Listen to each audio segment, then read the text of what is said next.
So, hey, I'm getting stressed.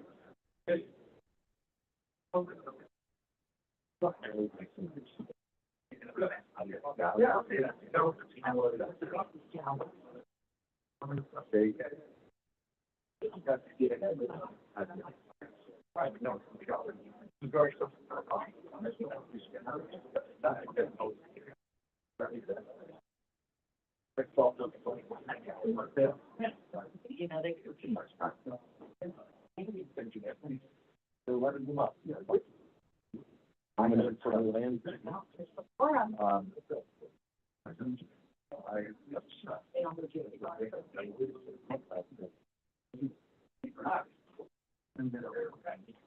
That's the long answer.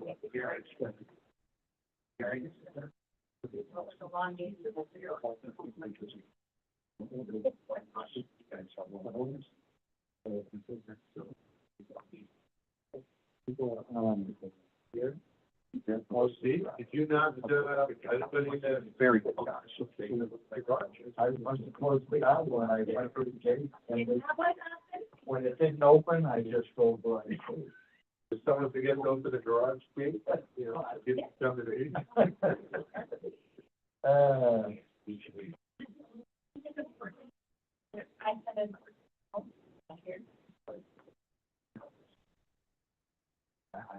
So Daryl, you need to call in the other.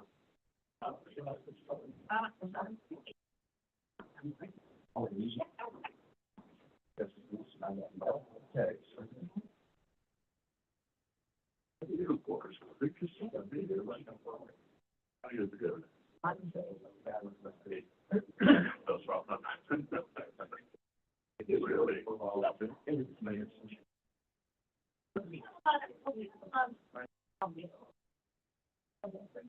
How late did you go last night?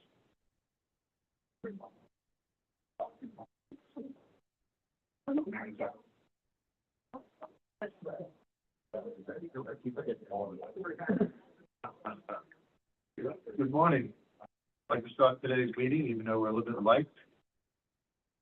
We have several things that we can do before we are required to have a quorum.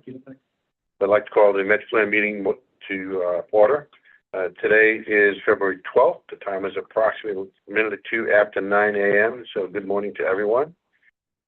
This time I'd like to ask anyone that has any type of electronic devices to either shut them off or silence them to limit the interruptions. We do have two opportunities at the meeting to speak. One is for action items, which will be the beginning part of the meeting, and then the other one will be at the general public, will be at the end of the meeting. At this time, we want everyone to wants to participate. Please silence all their phones and electronic devices. We'd like to ask Mr. Mayor Pat Bates from the City of Altamont to lead us in the pledge. Can we all stand, please? Mayor?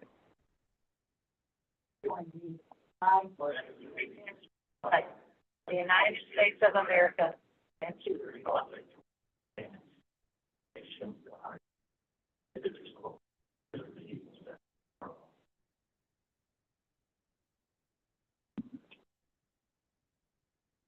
Thank you, Mayor.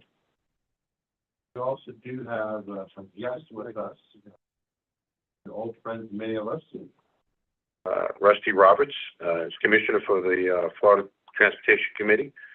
Mr. Roberts is, you may have remember years ago, he was with Congressman John Micah. Rusty's been in transportation for many years on many different levels. So welcome, Rusty, Commissioner. Also want to tell everyone that I was at the Central Florida Safety Committee meeting, which was sponsored by DOT on January 10th. It was up in Ocala in the Mary Sue Rich Community Center. area has a lot of history and development of the facility. Presentation was done by Lorraine Bobo. She did a phenomenal job. This was the second annual safety summit, and the next one will be in Daytona Speedway. And I'll make sure that if there's any additional information that was presented to us. I did last week go to a MetroPlan roadway safety audit, which is held over by UCF. It was on University Boulevard, and very informative as well. We do have the CRC report from Commissioner Janer. Commissioner? Thank you. The CFCRC, or also known as Sunrail, we met on January 23rd. We did have a quorum present. We approved the November meeting minutes. We awarded the attorney services to Kaplan Kirsch LLP, ratification of some CAC members, and we had election of officers. So the new chair is Commissioner Lockhart, Vice Chair Mayor Dyer, and Secretary Treasurer Mayor Deming. Agency updates included key topics such as rider survey, the Train to the Game promotion, and holiday promotions. Total ridership for 2024 was 1,216,297, which is a monthly average of 101,000, which is a 12% increase from 2023. The busiest station is now Link Central Station. Average daily ridership for November-December 2024 was 5,146. CAC Tax, Links, and Voltran also provided updates to the Commission. Sunrail transition from FDOT to the local funding partners was successful as of December 31st, 2024. Our next CFCRC meeting is scheduled for the 27th of February at 2 p.m. And that is my report. Thank you. Thank you, Commissioner. Any questions for the Commissioner? Thank you. This time, I know that there was a FTP 2055 steering committee. Mr. Commissioner Reby, do you have anything to report on? Good morning, Chair, and Board. Yes, we did meet in St. Augustine with our board last week, where we circled more into the mission and the objectives of what's expected of the 2055 plan. It was a robust meeting, like always, and I encourage, we're still doing public community meetings to get input from the private sector, but also from elected officials. You know, it's really nice because we have the League of Cities represented on this board, but we also have the Florida Association of Counties on this board, with a mix of space, rail, and environmental also is a component of this. So it's wonderful, and we have a few more meetings. We'll be meeting again, I believe, in June. We have not designated. I think we're going to be in Punta Gorda, and we're very, very excited. And if Chair, if you'll indulge me on the MPLAC. Yes, ma'am. Thank you. We did have FDOT present yesterday in front of the Senate subcommittee regarding the MPOAC, kind of a MPOAC 101. Of course, we're still fighting to protect our MPOs statewide. We have 27, and we want to make sure that the legislature knows how valuable our relationship is with DOT, not only as the 27 MPOs, but also with Department of Transportation. And so that was a very good meeting that took place yesterday with Assistant Secretary Holland presenting in front of the subcommittee. And then lastly, last Friday, we had interviews. We had 4 very good candidates for the new executive director of the MPOAC. We had 22 people apply for the position. We were actually surprised. We did not think that we would have so many folks interested in that position, but we did. The executive board met here in Orlando, where we interviewed the top 4 candidates. We have decided on our main candidate and a backup. We will be presenting to our MPOAC board on February 27th to make sure we have that support before we send that job offer. And that position will be in Tallahassee, but they will be working for all 27 MPOs and us as a state organization. So very exciting, because I think the candidate that we have, as long as we get it approved by the governing board, will be a phenomenal candidate who has a robust experience in both DOT and the private sector, which I think is a lot that brings to the table. And a lot of experience with Turnpike and just MPOs as a whole. And I think that's great because when they understand what the needs are of the MPOs, it helps us facilitate those conversations. And that is all I have to report. Thank you very much. Thank you. Any questions for the Commissioner? Thank you very much, Commissioner. At this point, we'll hear from Mr. Alex Trotter, which our safety moment. Alex will be talking about moving over the focus of safety. Alex. Sure, thanks. So filling in for Mike Wilson today, but continuing our safety moment here at all of our advisory committee meetings. January was Move Over Month in the state of Florida. As you may recall, and as presented last year, the law was expanded last year, or kind of celebrating a year anniversary of that, where the law was expanded to include any disabled vehicle displaying hazard lights. Previously, it was emergency vehicles, law enforcement vehicles. Now it's expanded to really anyone roadside displaying hazard lights. We've called attention to it during our advisory committee meetings. This is different from Chapter 316 relating to pedestrians, where you have to provide pedestrians 3 feet of space. So it's a different move over law. This is specific to the motoring public. What we can do as motorists and what the law calls attention to, if you can't move over or if you're on a 2-lane road, reduce your speed by 20 miles an hour. And if you're on a road, likely a local road with a speed limit of 20, and we have that, you're going to reduce your speed by 5 miles per hour. Looking at the statistics, as we always do, 9 crashes on average as we look at the past 5 years of data, about 9 crashes a year in our 3-county area that relates to disabled vehicles or emergency vehicles. So those secondary crashes. We also have a pretty significant number of pedestrian cycling incidents along the roadside as well. So short and sweet today. That's our safety moment, Mr. Chair. Thank you. Any questions for Alex? Thank you very much, Alex. This time we'll recognize the Executive Director, Gary Hutman, for his announcements. Mr. Hutman. Good morning, Chairman Delari and board members. Good to see everyone this morning. We do have an alternate here. Mr. Good is here for the first time representing Orlando Executive Airport, but in the absence of Tim Weishire, he is the alternate for that. So thank you for being here. And I do believe we have Mayor Woodruff joining us online, or we expect. Yes, we have some I'm new here. committee chairs to introduce. So Tim is online? Tim is online, you said? Oh, okay. We do have some new committee chairs that I'd like to introduce. First is serving in place of the chair today, representing the Community Advisory Commission, is Miss Melissa Council, and she's here for Dr. Dan Stevens. We also have Hong Lim here representing the Technical Advisory Committee. He's from the City of Winter Park. And Lee Pullum from the Central Florida Tourism Oversight District is here as the new chair of the Transportation Systems Management and Operations Committee. So welcome to all 3 of you, and thanks for being here this morning.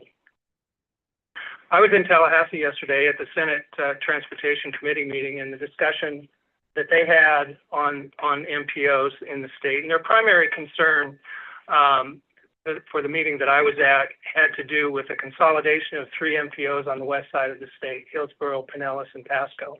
A couple of years ago, they were directed to prepare studies, each of them to prepare studies on the reasonableness of them consolidating and becoming a more regional MPO, much as MetroPlan Orlando is.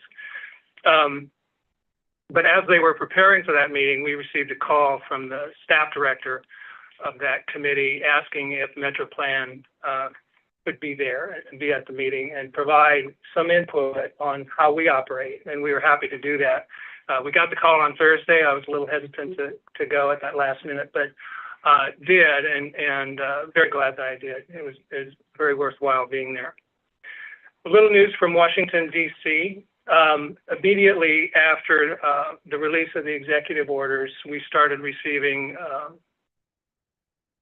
flood of comments and correspondence from AMPO, the Association of MPOs, as well as NARC, the National Association of Regional Councils, several updates, daily.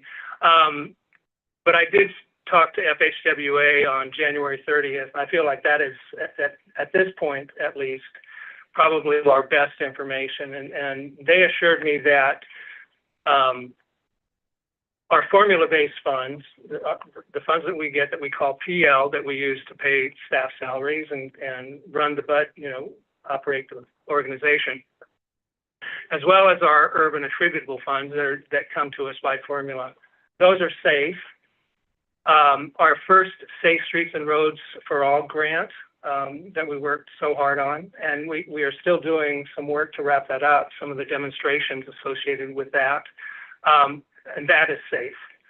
The second Safe Streets and Roads for All grant that we received, and the project prioritization pilot grant that we received, I announced both of those at the last MPO board meeting, will not be executed until FHWA gets further guidance on what to do with those. Given the nature of them, I have a feeling that they'll be safe as well.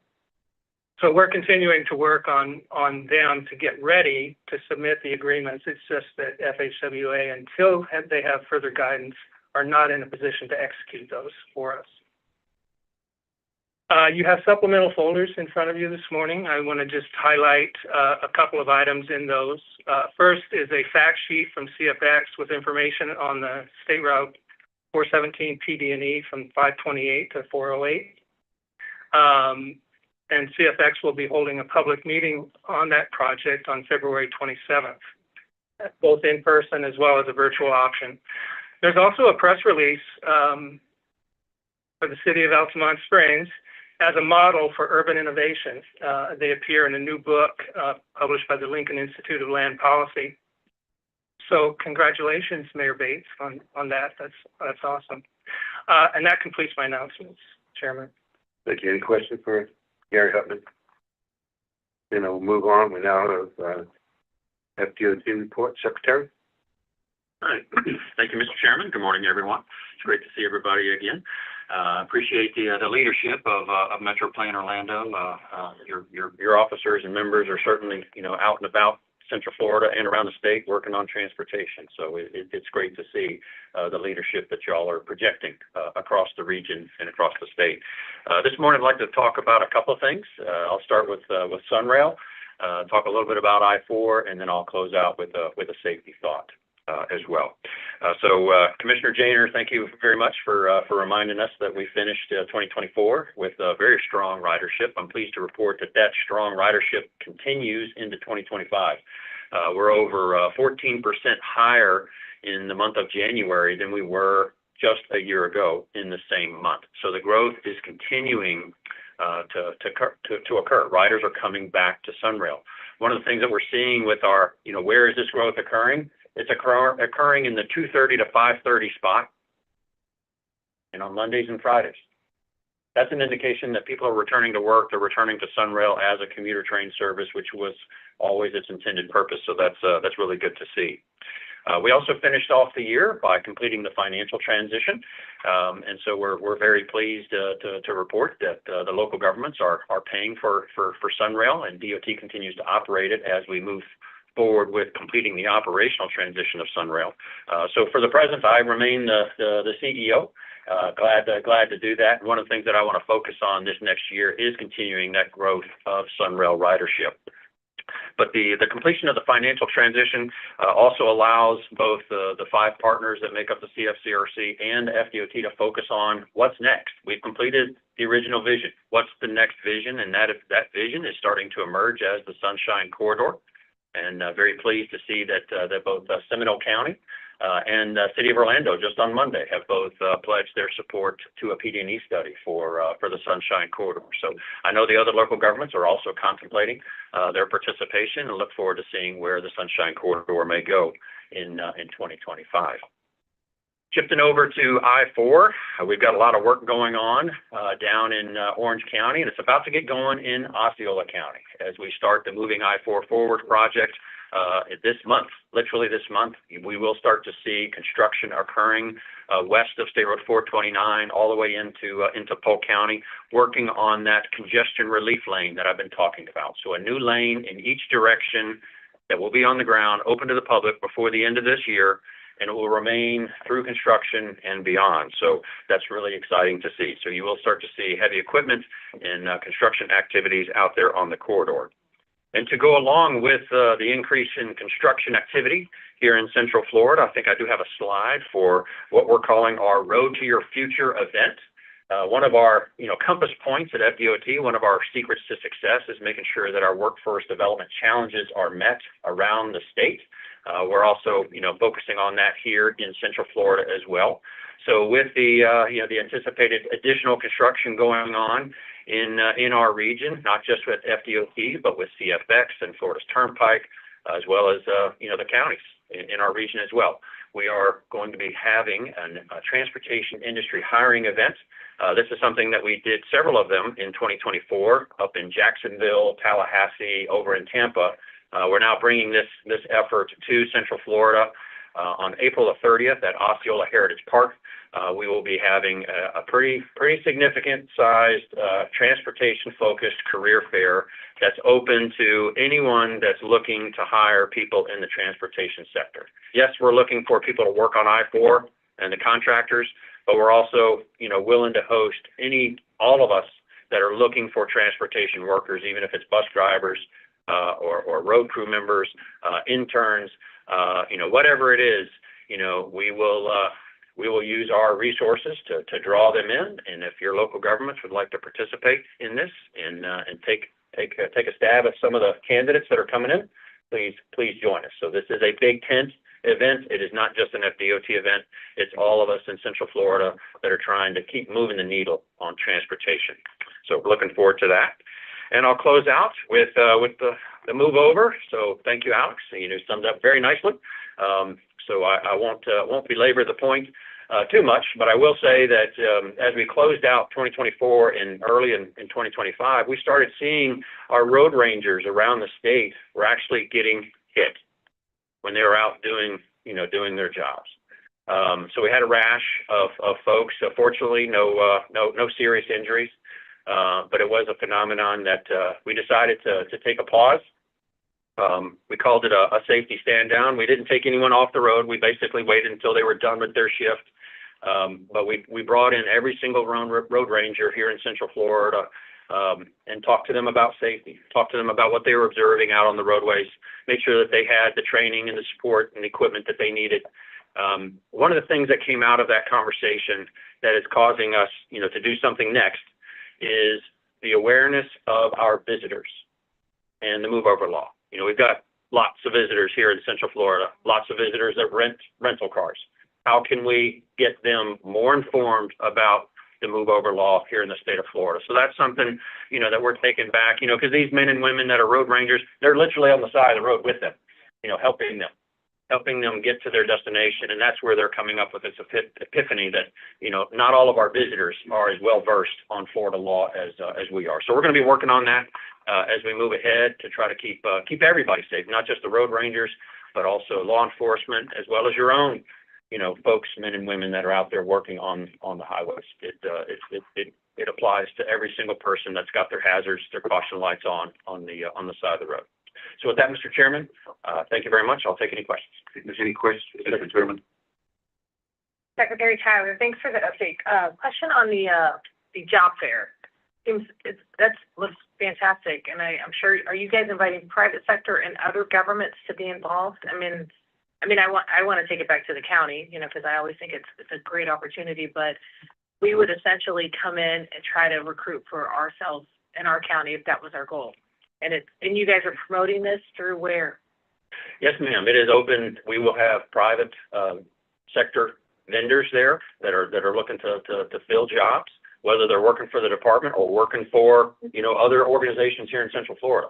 I would encourage the government organizations to come as well. So everyone is welcome, and we will use our social media resources, all the relationships that we have to bring as many people that are looking for a job you know, on April 30th, if you're interested in transportation as a career, whether it's, you know, working on a field crew or working in the office, you know, doing financial work, come and see what this region has to offer for transportation employment. That's great. Thank you. Any other questions? Chairman. Thank you, Mr. Secretary, for that report. Quick question, let me see if it gets better.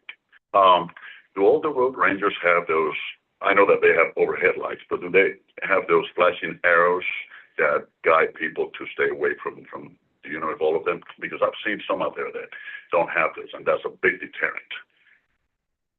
That's a great question, Commissioner. I will have to follow up on that. I believe that the majority of them do, but not everyone that you actually see out there may be a road ranger. But that is, you know, one of our standard tools in our toolkit for those individuals. Because you're right, they're absolutely very powerful to have that dynamic message. You know, encourage you to get over. Because I know they put the cones out, but sometimes you may know that people get distracted because like phones and stuff like that, and they don't see him by the time they realize they're on top of whoever. So just food for thought. Thank you.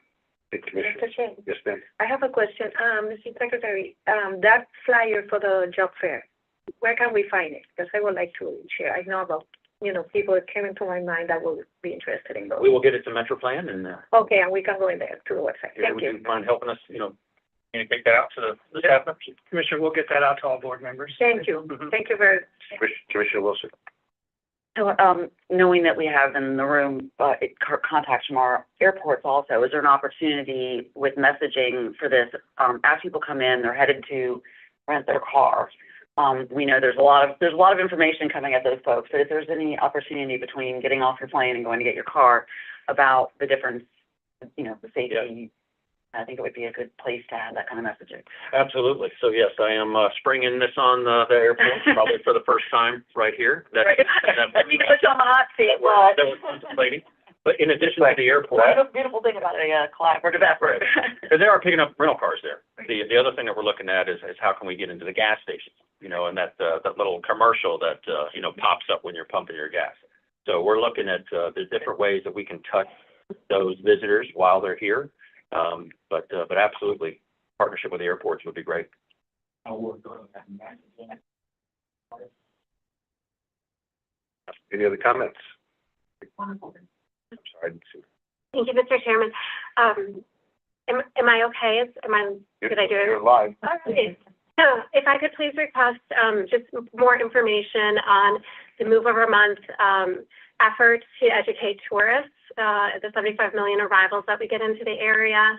I would be happy to circulate it amongst some of the tourism experts that we have right at UCF. So thank you. Absolutely. Yes. Thank you for that. And so this is an idea that, you know, we literally just came upon within the last couple of weeks. So we're still developing, you know, how we're going to do this, but would love to come back and share it with the board once we put some more meat on the bone. Thank you. Anyone else before we move on? Thank you. Now we move on to roll call. Lisa? Good morning.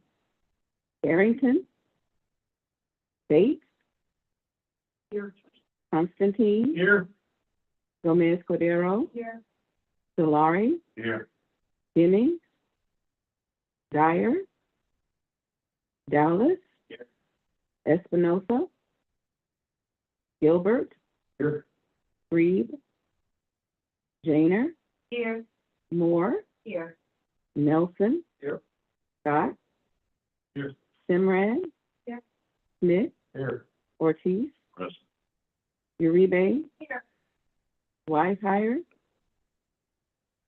Wilson? Here. Woodruff? Here. And just note, Mayor Woodruff is joining us virtually this morning. We do have a quorum physically present. I'm going on to the agenda review. Yeah, Chairman Delary, no comments or clarifications needed on the agenda, but I do want to remind board members, you don't typically have a board meeting in April. And it's kind of a free month for the board, but we are planning a workshop this year on April 9th, which is the second Wednesday of April, which would be a board meeting day. And that event is going to be focused on the update to our Metropolitan Transportation Plan. Very important. You'll be adopting that. You'll be hearing more about it throughout the year. But that workshop is going to be a very critical event to help move this forward and be ready for adoption in December. That is going to be held off-site at the Lake Mary Event Center. So just, and we'll work with your staff to make sure it gets on your calendars. Nothing else, Chairman. Any questions for Mr. Hutton? Okay. Now move on to committee reports, Municipal Advisory Committee. All right, good morning. Thank you. The Municipal Advisory Committee met on February 6th. MAC approved our December 5th meeting minutes. We then recommended approval on the following items: FDOT amendment to fiscal year 25-29 TIP, support for federal transportation performance targets. MAC received 4 presentations. First, we received a status update on the 2050 MTP. Received a presentation on the Links Transit Development Plan annual update. Also, FDOT District 5 tentative 5-year work program. And last, we received a presentation on Florida's Turnpike Enterprise tentative 5-year work program. Our next meeting is March 6th, and that concludes my report. Any questions? Now move on to the committee advisors. Good morning, Chairman, Mr. King, and members of the board. I am the council representing The Community Advisory Committee. At its January 22nd meeting, the Community Advisory Committee members voted to recommend approval of the TIP amendments and to approve support for federal transportation performance targets. We heard presentations on Florida Sunshine Law, the 2050 the MTP, the Links Transit Development Plan, and the FDOT District 5 work program. Members had many questions for the Links representatives about improving bus service and shelters. Recruitment for our new members was held during the month of January for several MetroPlan Orlando board appointments to fill vacant seats. The selection committee will meet February 19th, and a recommended slate will be presented to you at the March board meeting. CAC members will have the informational webinar on the cycling and bicycle safety on March 19th. The next regular CAC meeting will be February 26, 2025, and that concludes my report. Thank you. Any questions? Move on to Technical Advisory Committee. Thank you. Good morning, Chair, board members. My name is Hong Lim, excuse me, and I'm the chair for the Technical Advisory Committee for 2025. We met a few weeks ago on January 24th, and Lenny Barden from the city of Altamont Springs is the vice chair. Like other committees, TAC met in person with the fiscal quorum present. Our action items, all of which were unanimously approved or recommended for your approval, included the meeting minutes in December 6th of 2024, amendments to the 2025 to 2029 TIP, support of the federal transportation performance targets. And we received presentations on Florida Sunshine Law Refresher, 2050 MTP status update, Links Transit Development Plan annual update, and there were 2 TAC-only presentations on the tentative 5-year work program for FDOT District 5 and the Florida Turnpike as well. We did not receive any public comment, and our next meeting is February 28th at 10 a.m., and that concludes my report. Thank you. Now we'll move on to the Transportation System Management and Operations Advisory Committee. Good morning, Chair Delari and members of the board. The Transportation System Management and Operation, TSMO, Advisory Committee met on January 25th, 2025. The following items were approved at our January meeting minutes for the December 6th, 2024 TSMO meeting. MetroPlan Orlando staff request to amend the fiscal year 25 through 29 TIP to include resurfacing and safety project improvements on State Road 500, US 441, and Orange Blossom Trail. Staff's request to approve approval to support federal transportation performance targets and the establishment of a traffic signal retiming selection committee. We had 3 presentations. The first presentation was on the FDOT tentative 5-year work program. The second presentation was on the Florida's Turnpike Enterprise 5-year work program. And the third presentation was on the FHWA Active Transportation and Demand Management Program. Chair Delari, this is my report. Thank you very much. Now move on to public comments. Action items only. Not addressing action items. To be addressed at the public comments at the end of the meeting. If you did fill out a speaker form, please will call you up. If you don't, if you're online, please raise your hand. You'll be given 2 minutes, and please state your name and address for the record. Lisa, do we have any speaker forms for action items? I have not received any requests, and I do not see any hands raised online. This time we'll go to consent agenda. Consent agenda is presented on tab 1. Is there direction for the board to approve the consent agenda? Second, Janer. Okay. Any discussion? All in favor of the motion, signify by saying aye. Aye. Opposed, like sign. Motion passes. We'll now move on to action items. First one is the A, which is approval of the amendment of the fiscal year 24-25 and the 29-30 transportation improvement plan and TIP. This time later for staff. Morning, Chairman and board members. This morning I have 1 tip amendment for you. Additional information regarding this amendment is located in tab 2 of your agendas. As you may recall, during the December cycle, project number 447104-1 was pulled from the agenda at the recommendation of MetroPlan Orlando staff for additional review. During the review process, it was discovered, as described in the FDOT amendment request letter located in your agendas, that MetroPlan Orlando's urban attributable TMA funds were needed to balance the FDOT work program following legislative appropriations to local governments in the region. Following coordination with FDOT staff, new federal funding mix has been proposed to address the cost shortfalls as described in tab 2 of your agenda packets. With that being said, unless there are any questions, we are asking for your recommendation of approval of the amendment. Thank you. Before we go to motion, any questions from the board? What direction would the board like to take when it forward? Approval more. We have a motion and a second. Any discussion?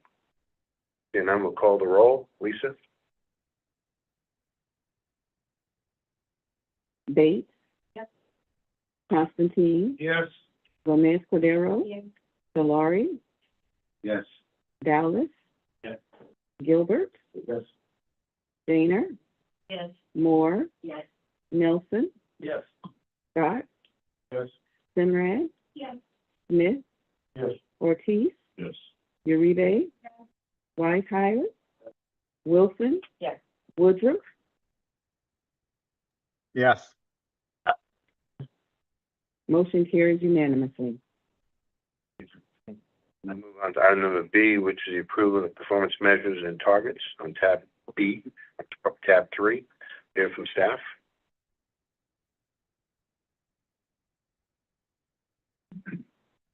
Thank you, Commissioner Delari. Good morning, board members. Happy to be with you this morning to talk through our federal transportation performance measures.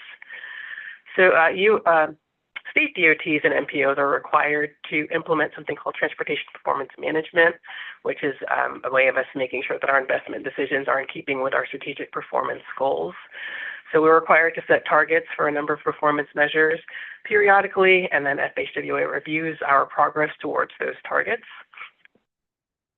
Today we're going to be talking through 3 performance measures, including safety, bridge and pavement conditions, and then system performance and reliability. Kicking off with safety, there are 3 metrics that we track within this performance measure: the number and rate of fatalities within the region, the number and rate of serious injury crashes within the region, and then the number of non-motorized fatality and serious injury crashes. On this slide, on the left side of the slide, we're showing the trends over the last 10 years or so within the region for fatal crashes up top on the left, and then serious injuries on the bottom. You can sort of see the serious injuries have been decreasing over the last several years in particular, while the rate and number of fatalities continues to increase. On the right side of the slide, we're showing the rolling 5-year average for the statewide metrics within safety, as well as for the region. And then we're also showing the targets. In keeping with the Target Zero initiative and related goals, the state has set a target of 0 for all of the safety metrics, and staff is recommending that we do the same here in the region in keeping with our Vision Zero initiative and related goals. Moving on to the bridge and pavement condition. The metrics that we track within this performance measure include the percentage of bridges on the national highway system that are in good versus poor condition, the percentage of interstate pavement that's in good versus poor condition, and then that percentage of non-interstate pavement that's in good versus poor condition, where good means that no major investment is needed, and poor means that major investment is needed to get us where we need to be. On this slide, on the left, we're showing our statewide metrics over the last 5 years or so. And then on the right, we have the metrics here in the region. And the major takeaway is that pavement condition here in the region and at the statewide level is pretty good, and we are exceeding our metrics. So we're doing well there. The second part of that is our bridge conditions. And once again, we're showing the statewide metrics on the left and the regional ones on the right. And sort of the same takeaway. Bridges are overall in good condition, and we are exceeding our metrics for bridge conditions. And then for our third performance measure, or PM3, system performance and reliability, or as a reminder, reliability is a measure of how well our system is able to provide those consistent travel times, so that that trip to work or to school or wherever you're going is about the same amount of time every time you take that trip.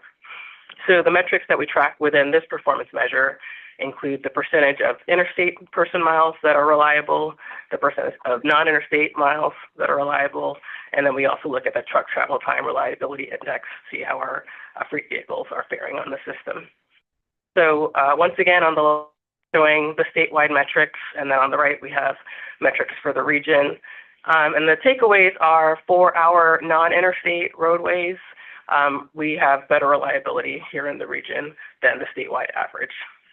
However, on the interstate, our interstate reliability is a little worse off than the statewide average, which probably not surprising given what we know about performance on I-4 over time.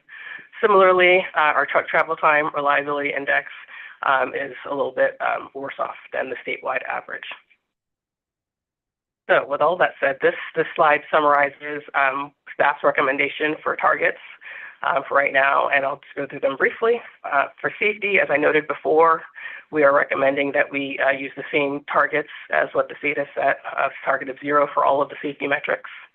For our bridge and pavement condition metrics, we're recommending using the same targets that the state is using. And then for PM3, or system reliability metrics, for the interstate reliability, we're recommending using the same target that the state has set. However, for our non-interstate reliability, we're actually recommending a slightly more aggressive target. That is a stretch goal for us. It's in keeping with what we've been seeing over time for our non-interstate reliability. Stretch goal is something we think we can achieve. And then for truck reliability, for that TTI index, we are recommending a slightly less aggressive target. Once again, in keeping with what we've been seeing, it's a stretch goal for us, but something that we think that we can achieve. So we are requesting action on this, and namely that you approve the targets as stated on this slide. And with that, I'm happy to answer any questions you may have. Commissioner. Thank you for your report. Quick question, besides the pavement, have we identified what's the main cause of these fatalities? I think if we identify this, then we can go to the foundation and see what needs to be done in order to lower these numbers. So that gets to a lot of the work that we've been doing in the Vision Zero space. There are a number of reasons, and speeding is a major one, and something that we're working to address. There are some others, but I think that's probably the major cause. And then exposure. We have a lot of traffic in this region, a lot of vehicles, and so That's right, we're seeing that. But you mentioned speed, because I commend MDOT, because locally, they're doing a great job in narrowing our streets to slow down people. So, and I think it's having a great effect. Thank you. Thank you very much. Appreciate it. Any other questions? I do have one question, if I may. Absolutely. So we go from good to poor or poor to good. Should there be something in the interim? Because if there's a bridge that's poor, I'd imagine that we should be shutting it down. And I think individually, so these are averages, right? The statewide average. Yeah, I don't want to drive on a poor bridge. I'm with you. I mean, shouldn't there be an interim that's, needs improvement or needs, Individually, the bridges are rated annually, and so when there is a bridge that is not meeting the requirements, then that is addressed. So what we're looking at here are the statewide averages. Okay. Yeah. This is just on an average basis. Mm-hmm. If there should be a different classification than just poor then.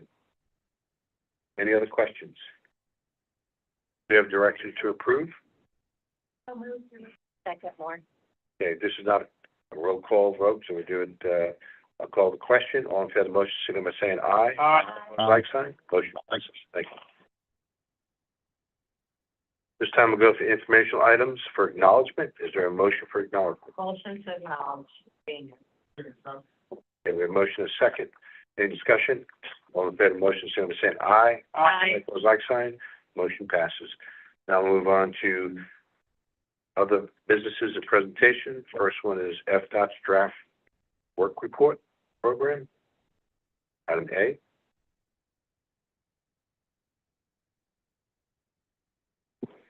Yes, good morning, Mr. Chairman and board members. Thank you for the opportunity. Kathy Alexander Corbin, and I'm here to present District 5's tentative work program to you this morning. So just to recap, the tentative work program are our funding allocations, what we plan to spend in transportation needs for the upcoming 5 years. And what we're talking about here is fiscal years 26 through fiscal year 30, with the rate dates represented of July 1st of 25 through June 30th of 2030.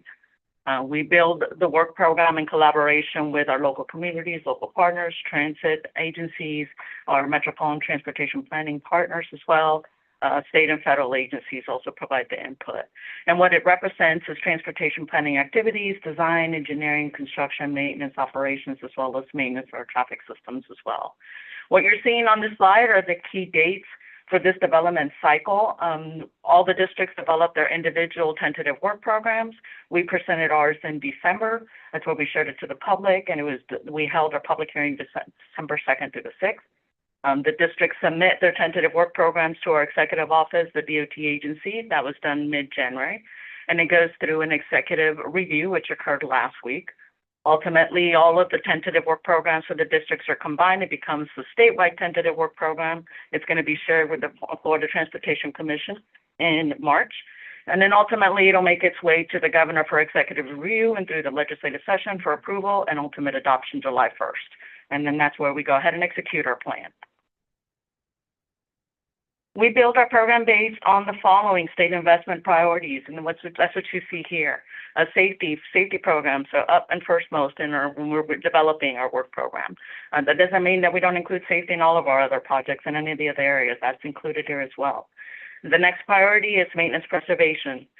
This involves the system preservation of our payments for state highway systems, making sure that we have good operations and we have preservation of life for our bridges, and as well as our state highway systems and facilities.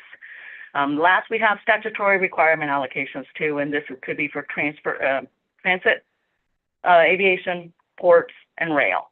So these are all things that are required from the top. Anything that we have left over could be considered discretionary use or for capacity, or any new projects get included in the work program.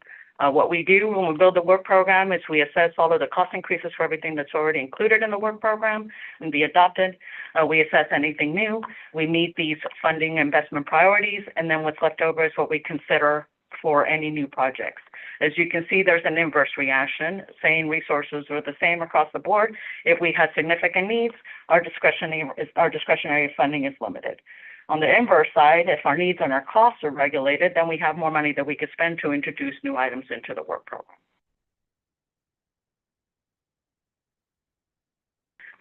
So for this cycle, what you see are some of those influencing factors as we face the challenge of trying to build a program that is balanced.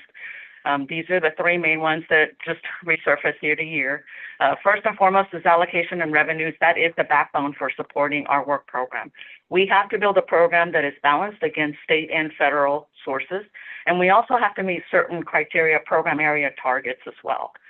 We also have to include in our allocations to revenues any changes that may be coming out of our revenue estimating conference. Those also impact what the revenue and the allocations that we receive to support our work program. And this cycle, we did see an uptick on our motor fuel tax projections and our rental car surcharges, and that was reflected in our statutory formula. It was a very slight uptick, but we did have a decrease in the state funds due to reductions in the revenue projections, and that was anticipated. We knew it was going to be a conservative year, especially considering how variable things have been in the last couple of years and coming out of high interest and high inflationary environment. So there was, based on the revenue estimating conference, they did forecast a reduction of $127 million for the 5-year work program, maybe just slightly less than 0.5%. And they also anticipated a decrease in economic growth for the current year and the upcoming year. So those were reflected in what we received in our allocation for this work program cycle. Another influencing factor is any decisions and statutes and policy changes that impacts how that funding needs to be spent. And each spring, all of the districts get together for our work program planning workshops. Everybody discuss what their jurisdictional needs are, as well as any statewide needs. And the executive decision is made on how we need to redistribute funding on some of our programs. In this cycle, our resurfacing program was impacted, where we had to redistribute funding from that program to assess some of the needs in critical statewide programs. And just a few of those, as you're aware, we had critical operations and maintenance programs such as bridge repairs and bridge replacements. There's a significant large bridges that are throughout the state that are going to need some improvements coming up in the next few years. We also had rest area maintenance needs that needed to be accounted for in the upcoming 5 years. We also had ancillary structures. This is our mast arms and sign structures that are nearing the end of their service life. So we need to make a plan to make sure we have funding there to replace these if needed. And then lastly, we had our ITS, Intelligent Transportation Systems, as well as traffic signal maintenance. This is in terms of technology and software and resource upkeep for these systems. So the funding from the resurfacing program was allocated for these other priorities statewide. And lastly, we have economic variables. No surprise to anyone, we continue to see an increase in construction costs as well as resource and labor. What you're seeing here are 3 major work groups for the district. And this is comparison end of fiscal year 24 versus fiscal year 23, so June, a 12-month period. And we saw an increase in earthwork of 131%. For traffic signals, that was an increase of 26%. And asphalt is an increase of 5% in the 12-month period for these work groups, which are significantly represented in a lot of our projects. What does help us is that here in Central Florida, we do have a good turnout of contractors that want to pursue the FDOT projects, which helps regulate some of that cost fluctuation. So we did have an average of 3.5 bids against the DOT project. So that's really good in helping us keep costs. You may have recalled last year I shared let me go back to this real quick as it is related to economic variables. I shared a slide that gave you information about a 1-mile cost model for a resurfacing project. And it was a 4-lane divided with flush shoulders. And between 22 and 23, the cost increase was 26%. So that's pretty significant. We still continue to see an increase between 23 and 24. It was almost close to 8%. So on average, we had over 17% in the last 3 years. But when you compare that to 2021, which was our lowest year, we were paying $751,000 on a statewide average for a 1-mile resurfacing versus the $1.18 million today. So it's still a 55% increase. Now, the good thing is fiscal year 25 is showing some stabilization in terms of costs. We're still seeing an increase, but they're just not as large and as varied as they were in the previous year. So some optimism there, but we don't know what could bring in the future. So we do have to continue to be conservative when it comes to our project cost estimating. So for the tentative work program, there were some focuses and key objectives that we had to follow in order to build a plan that was balanced. First and foremost is make sure that we were maintaining and preserving our assets. So again, our state highway system, our pavement, our bridges, our facilities, any of those ancillary structures that maintain the operability of our roadways as well as it maintains public safety. We also limited programming to estimate updates for projects that were already included in the work program. This meant that we limited any new projects that came into the work program so we can make sure that those projects that were already there could be delivered in the upcoming 5 years. The very minimal new projects that we included in the work program could have been projects that had their own specialized funding, which means there was eligible specific funding. That could be maybe transportation, bike safe, pedestrian safety, or any program area targets that required programming, like our resurfacing and our bridge repairs. We also leveraged all available funding resources towards delivery of the regionally significant projects and needs. So we wanted to make sure that we made the most of the funding that is available so we could deliver key projects for MetroPlan region, and that includes our State Road 50 East project, 434 in Orange and Seminole, as well as the John Young Parkway over in Osceola County. And then all of this was also wrapped up with making every attempt to minimize project schedules. We don't like deferrals. We definitely don't want to impact the project and prolong a project's benefit to the public, but sometimes it's necessary due to balancing or for other reasons. Things change from one year to the other. So we did have to incur a couple of deferrals that we'll be sharing later today. Here's the breakdown for the counties within the MetroPlan region. And as you can see, it's $2.2 billion across the upcoming 5 years, 26 to fiscal year 30. I will make note that what is not included in these figures are the Moving Idaho Forward project that are being managed out of our corridor office and central office. That is an additional $1.7 billion within the District 5 budget that is for Osceola County. So this is everything outside of these governor initiative projects. A breakdown by work type is what you see here. You can see that it represents capacity, preservation, multimodal, road intersection operations, bike type projects, and the miscellaneous could be anything else. This includes truck parking, rest area improvements, maybe an isolated drainage repair. But as you can see, it's a robust program. And just to give you an insight for Orange County, the capacity includes a State Road 50 East project as well as a 434. We also have multimodal represented with $215 million with aviation funding in the upcoming 5 years. And we have a preservation rail replacement project, $84 million, which you'll see later on in the presentation. Osceola County, I mentioned we have John Young Parkway. That project remained in the work program in the original year, fiscal year 28, with funding represented for that project at $117 million. And then for Seminole County, one of the largest contributors to the county is truck parking with $30 million programmed in fiscal year 26. So what I'll cover today is going to be the newly funded projects and phases, and then we'll cover the defers and the deletions, some of the changes from the last work program cycle. Starting off with preservation of our maintenance system for state highways, we added over 70 resurfacing miles to our 3-county region, Orange, Osceola, and Seminole. So what you're seeing here is 14 miles within Orange County that will be resurfaced that were added this cycle along 436 and 437, and then 26 miles in Osceola along US 192. All these projects have design in the first year with construction 2 years later, which is our standard design timeframe. Here you see the resurfacing lane miles added for Seminole County, and we have a total of 31 miles, 3 of which are on arterial roadways and 1 is along the interstate.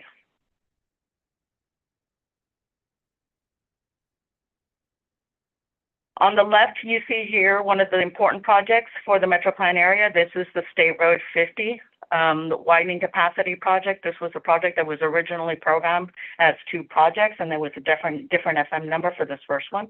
What we did is we took those 2 projects, and they were segmented into 3. These are the 2 new sections that were incorporated into the work program this cycle. The first project remains in the original year, fiscal year 27, and that is the capacity from west of Perry Lane to east of Chuluota. And then we have the Dash 2, which is the extension on the west, which is from Avalon Park to Perry Lane. That is programmed in 29.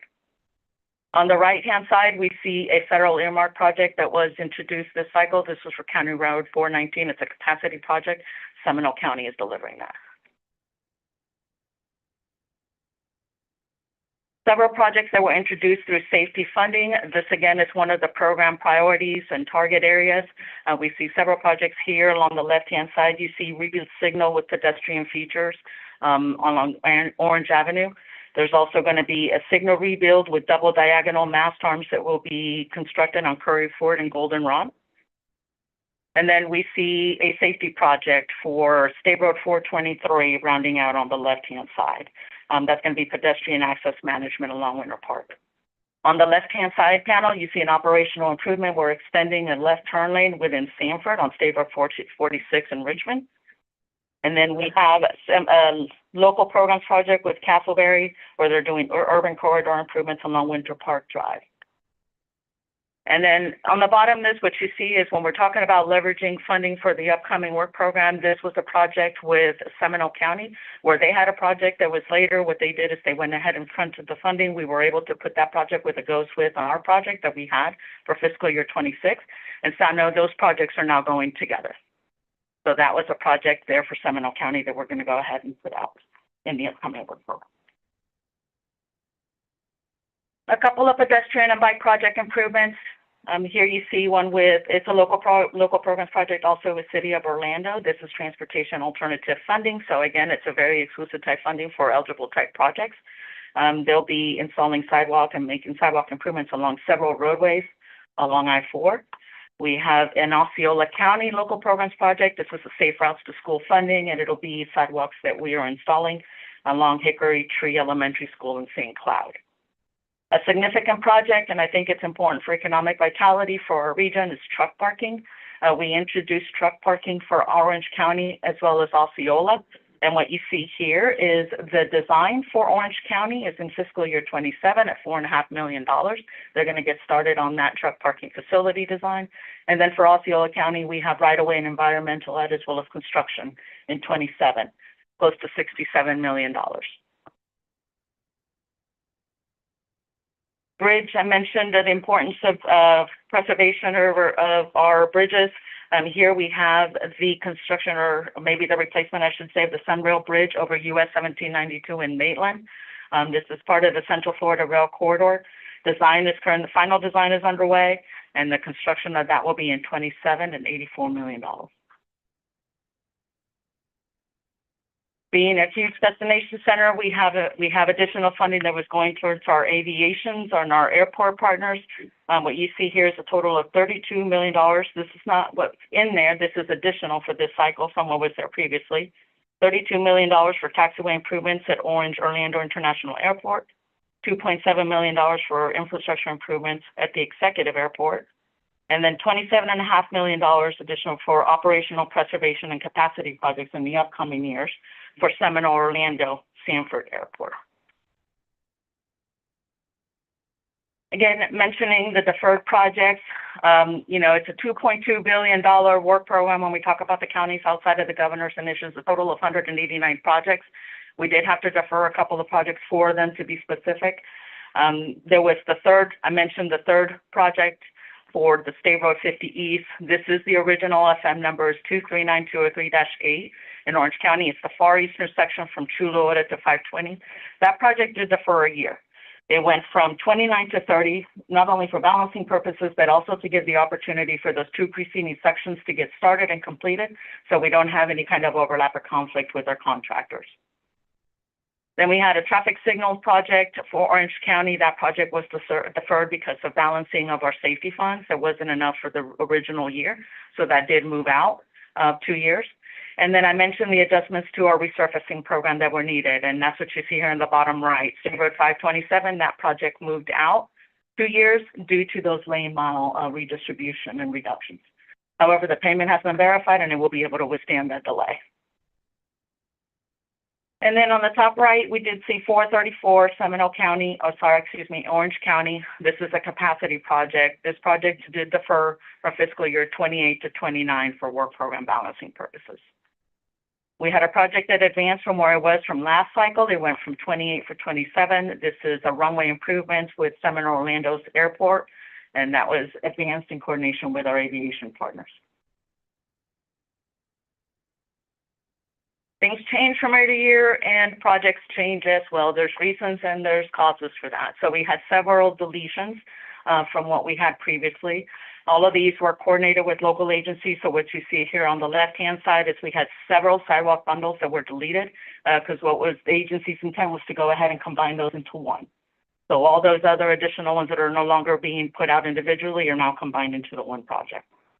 You see 2 projects that were also requested to be deleted by the agency, and the reason why is because the agency went ahead and constructed that since when we programmed these originally. And then for Seminole County, what you see there on the right-hand side, these were projects that the agency elected to construct some of these items, the sidewalks, with their own funding as opposed to utilizing the local program. Top one here is just an administrative deletion. I mentioned that those projects on the east side of the county for State Road 50 were originally a -7. That number was sunsetted, so we have new FM numbers for both of those segments. What you're seeing here is the deletion of that FM 239203-7. Again, the work is still continuing and represented in the work program with the 2 new FM numbers under 2 different segments in different years. In the middle, we have I-4, add lanes and reconstruct. This was funding that we had for a project and that was actually just rolled into the I-4 moving forward. So again, still being delivered. State Road 434 on the bottom right, this is a traffic operations improvement.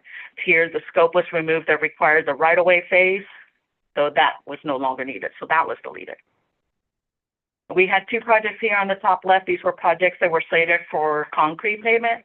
And it turns out that the pavement and the asphalt is really good out there. We don't need to go to concrete, and so those projects were deleted. And one project did move out of the work program, which you see right there for I-4.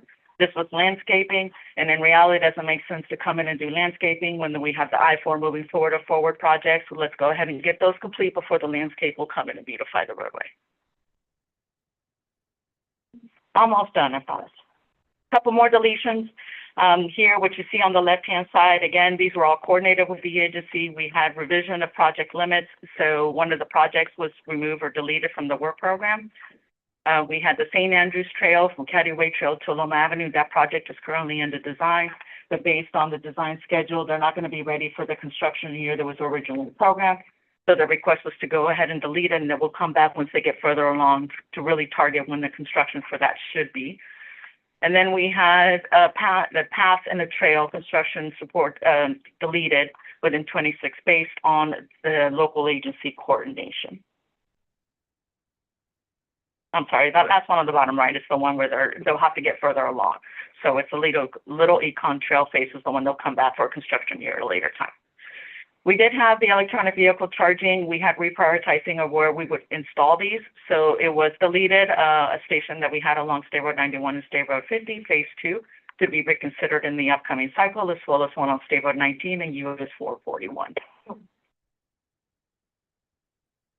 Clearly, we had this before the executive memo came out for assistance with grants. Grants are always opportunity to support projects that maybe are difficult to get through the work program. We just want to share that we do have a contact at the district that can serve as a resource for our local partners and agencies. If they choose to contact Alice, the department is here to support any kind of grant pursuits once this program picks up again. Clearly, there's evidence of awards in the past, which means there's opportunity for funding in the future if you were to pursue a grant. And with that, I'll close it up.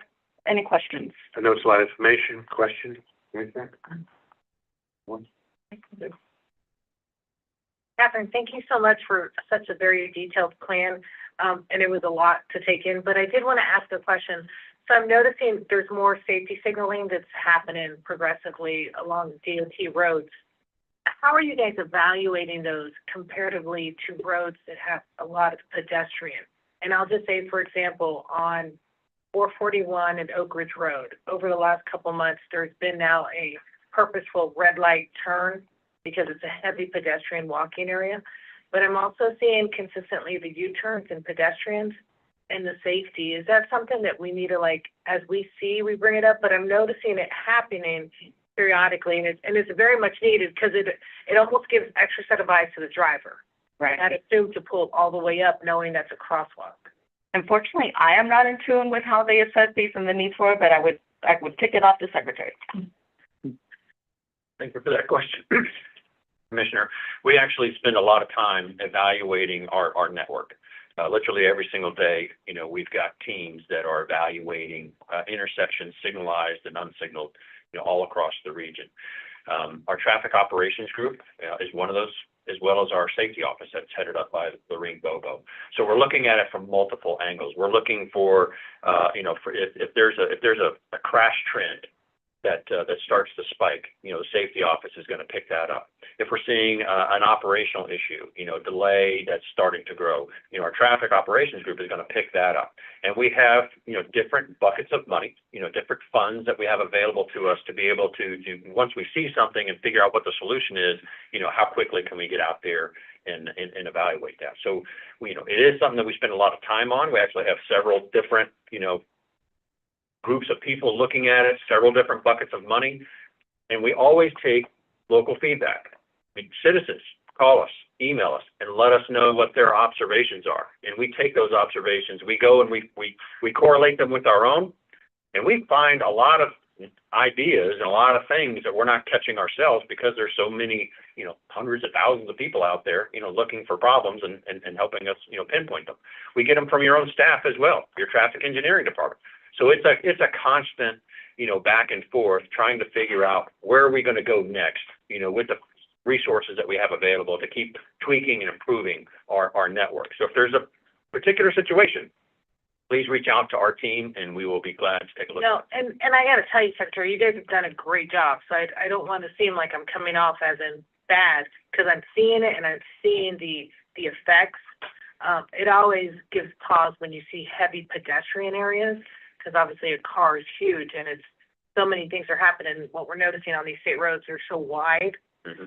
It's hard to see someone, coming along left or right, and it just always gives you that pause. But I did meet with your consulting group who's doing the speed humps on 441, and I did give some feedback, and I hope it makes it up the chain. So thank you for that.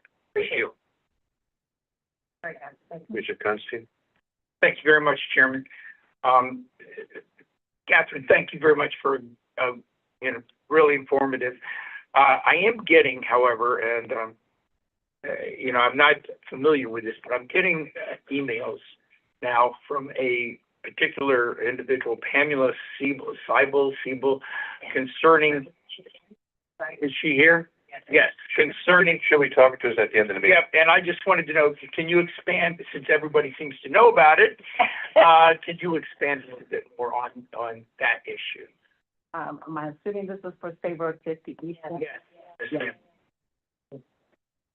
Yeah, so again, that project, these are large projects, right? The larger the project, the more difficult it is to try to balance the. Turn your mic on, please. Thank you. Large projects are more difficult to balance. That is definitely a regional priority. The intent of this was to keep this project in the work program. What made most logical sense to do this, when we were looking at the projects and trying to balance, there were different strategies. One is to look at maybe segmenting to deliver these and maybe putting out projects that created the most benefit in terms of public safety and congestion relief. And that was what occurred with the State Road 50 East project. I'll set it up and I'll turn it over to the Secretary if he wants to add anything. The project, again, used to be a -7 and a -8.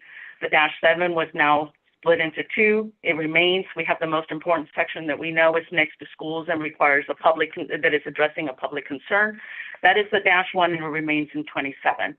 Then they're going to move over to the left and to the west, and that'll be the next section. And then the third leg, which is the -8, is the furthest east, did go to another year, fiscal year 30.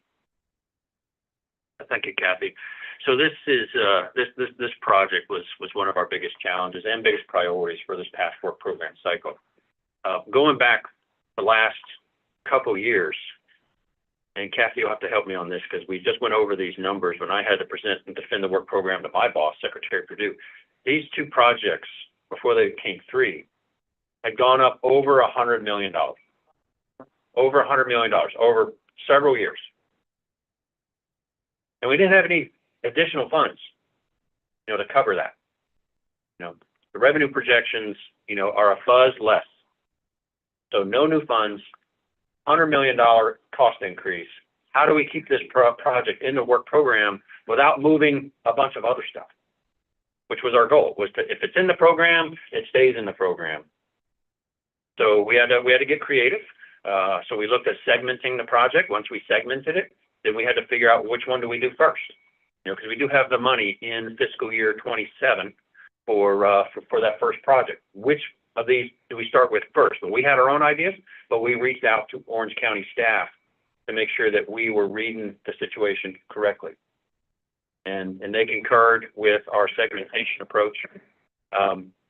This is also the project that we utilized, you know, the SU funding and TRIP funding that we brought, you know, to this project to be able to help close that gap of $100 million cost increase to keep this project at least starting on time. Unfortunately, it's not going to finish on time because we had to string it out a little bit longer, but it's going to start in 27. So it was a big challenge to be able to get it to this point. I don't know what the next year is going to bring. Are we going to continue to have financial uncertainty? Are we going to continue to have increasing costs without increasing revenues? If we do, we're going to have to go through this exercise again. But it's going to be, you know, our priority at the district, you know, to maintain these projects as much as we can. Unfortunately, we weren't able to accelerate it or even keep it whole. But this is the best that we could come up with the resources that we had available to us. Thank you, Secretary Tyler. Catherine, I know, you know, working with you, you have to make these tough decisions all the time. And I also know that you're very good at getting back to the community and keeping them informed. Just as a suggestion, if you have not, you know, you might want to do some sort of reach out into that community just to give them an update in the office as to what's the long-term plan. Because I think that there's a lot of misunderstanding from some of these folks that they, you know, as to why it was expanded. I think or why it was extended. I think you're doing it because, or as you have said, to keep it alive. You had to, you know, we have money, money restrictions, and you want to make sure that you can keep it alive. But I think that it's important that the community and a reach out program knows that. Thank you. That's a great suggestion, Commissioner. You know, we just unveiled this in December. So it is still relatively new, but we will absolutely follow up on that recommendation and reach out to the local community. Thank you. Thank you. Anyone else on this side of the room? Commissioner? I'll get to the other side. Thank you for this very extensive report, and I'm glad that I don't have your job to try to balance out all of these important aspects of road building. I know our district, we certainly gave up our position on something to help out East 15. Happy to do that in one case.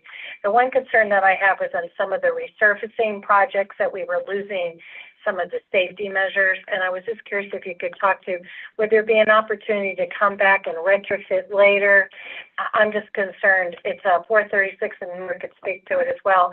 I don't think the city of Apopka or Orange County, you know, is really going to be able to add to that project at this time. So are there opportunities for the Safe Streets for All grant later, or just have any suggestions of how we can get the safety measures back into our projects that were slimmed down? There definitely is the opportunity to do that outreach of the scoping efforts. Our scoping staff documents all of those needs that maybe were not able to be included in the resurfacing project. So we do have the history to be able to go when the financial situation changes and there is funding available, we can try to make those back into the work program. Again, depending on what it is in the future with our revenues and allocations.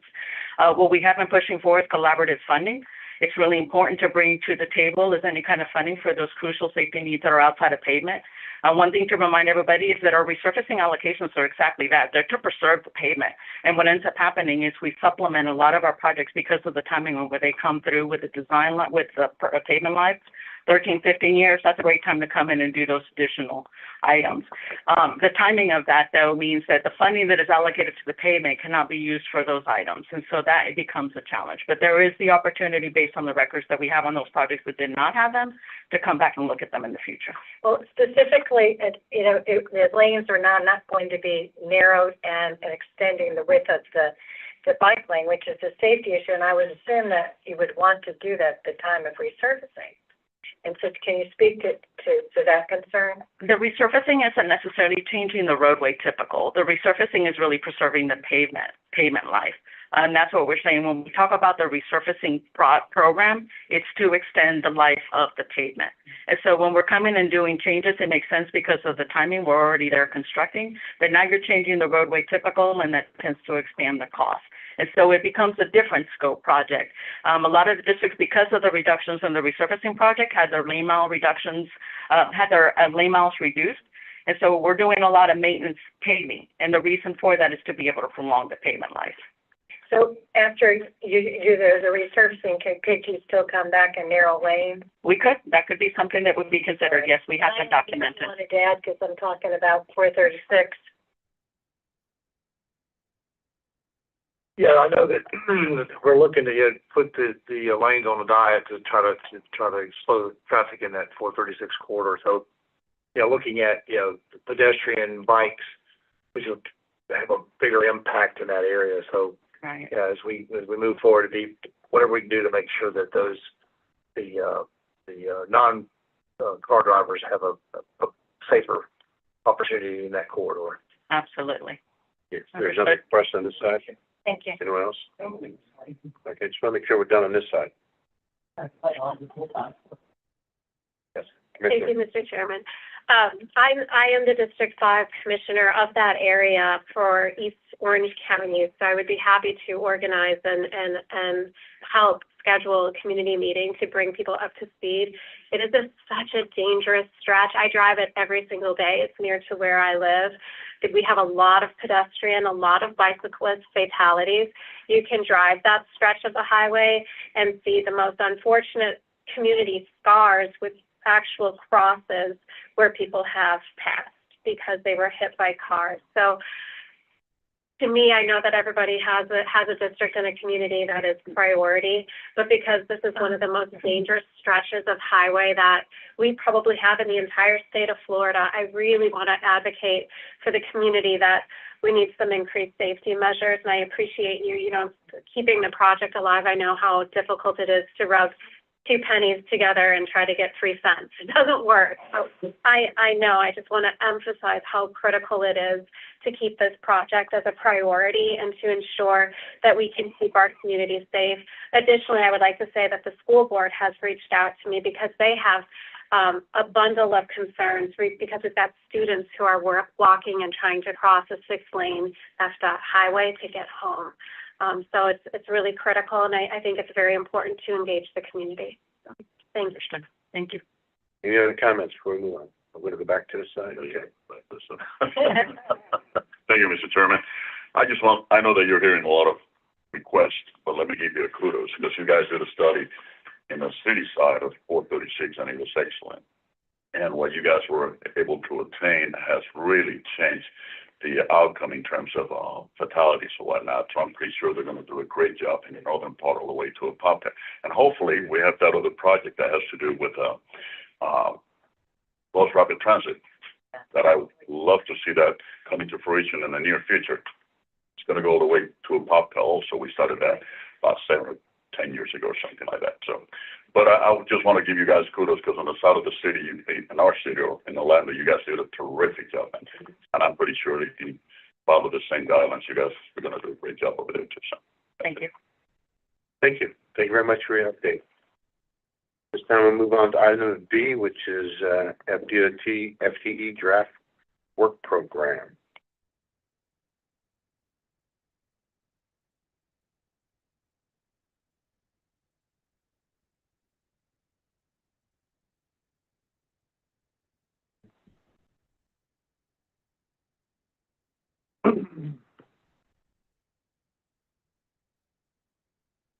Good morning, board members. My name is Siasu Fine, and I'm with the Florida Turnpike Enterprise. This morning, I'll be presenting our tentative work program for fiscal years 2026 through fiscal year 2030. So in the MetroPlan Orlando area, the enterprise is proposing to fund just over $381 million in major projects in this 5 years. So as part of the Florida Department of Transportation, Florida's Turnpike Enterprise considers the 5 pillars of the FDOT compass when developing our work program. The pillars are safety, resiliency, supporting a robust supply chain, technology, workforce development, and this all supports our communities. To help meet the state's transportation needs, the enterprise primarily receives funding through user tolls, as well as concessions at our service plazas on our Turnpike main line. The Turnpike must pay for operations and maintenance costs first. These include the cost to collect and process toll payments. Then we invest into renewal and replacement projects, such as our resurfacing projects or any reoccurring improvements on our roadways. Finally, the enterprise uses the remaining funds to pay for capital improvement projects. These include our widening projects, our interchange projects, and our expansion, roadway expansion projects. So before I talk some more about the work program, I would like to update you on the status of the Turnpike's widening infrastructure initiative. So this initiative aims to widen the Turnpike main line to at least 6 lanes, and that goes all the way from Miami to the Turnpike main line in Wildwood, the I-75 terminus in Wildwood. So this initiative will relieve congestion, improve emergency evacuation, enhance connectivity, incorporate safety improvements, and improve travel experience for our roadway users. Florida's Turnpike system consists of limited access facilities and provides Florida's residents and visitors with a safe, efficient, and affordable means of travel. Turnpike facilities are in all 7 FDOT districts and in 21 counties in Florida. In the MetroPlan Orlando area, we have 132 miles of existing Turnpike managed toll facilities. So this presentation that I'm giving is actually based on this blue document right here. Well, it doesn't matter if you have it with you currently. It is available in the back of the room if you would like one after the meeting. But just to speak to this document a little bit, this document is broken up into 3 parts. So these 3 parts are on page 1. This first table that you see here, these are the current construction projects. So these projects are either currently under construction or will be under construction in the current fiscal year. Then on pages 4 through 11, these are our main table projects. So these projects have construction funding associated with these projects within the 5-year work program. And then finally, on pages 15 and 16, those are our projects that have PD&E, design, and right-of-way funding, but do not have construction funding associated with these projects. This table is important because these are things that you can look forward to in the future as they get that construction funding associated with these projects.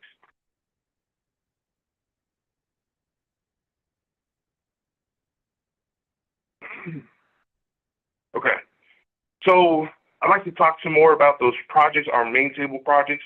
These projects have construction funding associated with these projects within the 5-year work program. So starting in Osceola County, we have the widening of the Turnpike main line from Parton Settlement Road to Osceola Parkway. Project has construction funding in fiscal year 26, and but construction began actually in fiscal year 25.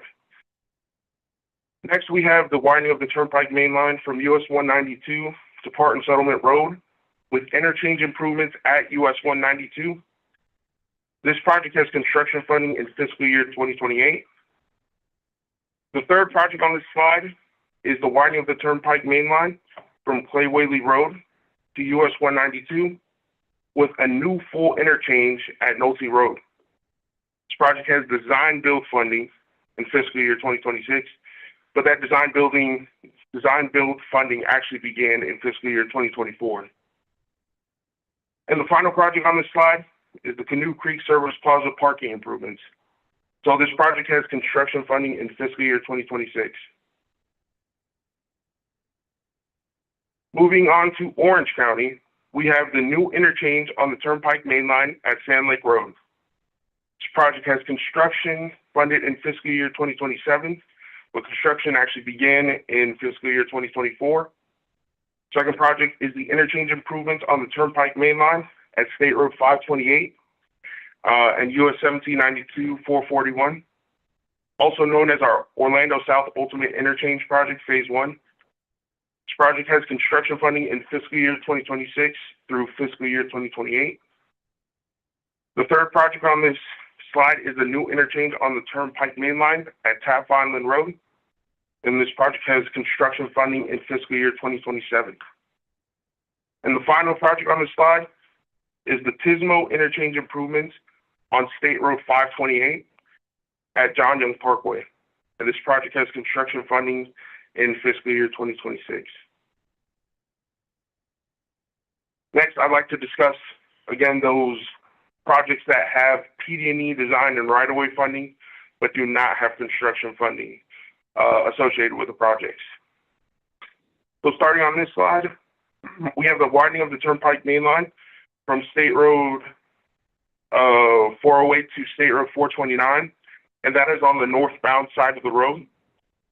That project has design and right-of-way funding within the 5-year work program. Second project, again, is the widening of the Turnpike Main Line from State Road 408 to State Road 429, and that is on the southbound side of the roadway. That project has design funding within the 5-year work program. The third project is the widening of the State Road 429 from US 192 to Western Way. This project has, design is actually underway for this project, and right-of-way is funded within the 5-year work program. The fourth project is the widening of State Road 429 from Western Way to Sidell Road. And this project has design underway currently, and right-of-way is funded within the 5-year work program. And the final project on this slide is the widening of the Turnpike Main Line from State Road 60 to Clay Whaley Road. This project has PD&E funding, and this project is actually one of our PD&Es that we have going on currently in Osceola County.